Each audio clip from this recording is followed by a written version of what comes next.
نماز میں دوسری اور چوتھی رکعت میں تشہد بیٹھنے کا طریقہ الگ الگ ہے؟ جی الگ الگ ہے۔ ابو حمید سعدی کی جو حدیث ہے 10 صحابہ کی موجودگی میں انہوں نے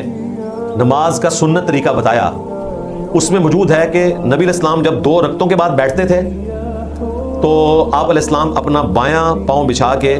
دایاں پاؤں کھڑا رکھتے اور دوزانوں بیٹھ جاتے، اور جب 4 رکعتوں کے بعد بیٹھا کرتے تو تورک کرتے تھے،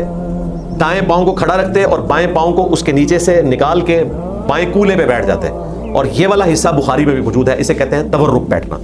4 رکعتوں کے بعد تورک بیٹھیں گے، 2 رکعتوں کے بعد عام تشہد بیٹھیں گے جو آپ 2 سجدوں کے درمیان بیٹھتے ہیں۔ البتہ اگر 2 رکعتوں کے بعد آپ نے سلام پھیرنا ہے تو پھر آپ نے اس میں بھی تورک ہی بیٹھنا ہے، کیونکہ ابو حمید سعدی کی جو حدیث ہے اس میں یہ الفاظ ہیں جس رکعت میں آپ نے سلام پھیرنا ہوتا اس میں آپ تورک بیٹھتے تھے۔ یہ بات میں اس لیے کر رہا ہوں کہ بعض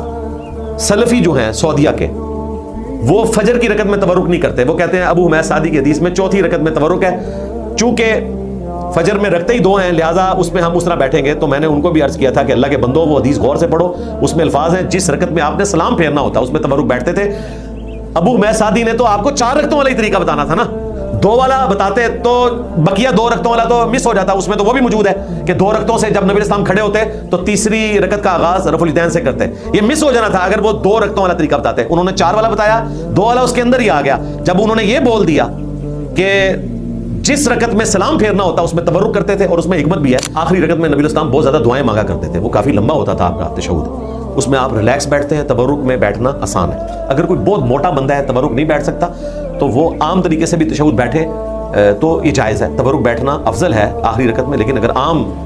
طریقے سے بھی کوئی بیٹھتا ہے اس وجہ سے کہ اس کے لیے یہ سنت مشکل ہے، زیادہ تر موٹے لوگوں کے لیے ہوتا ہے، تو وہ جائز ہے۔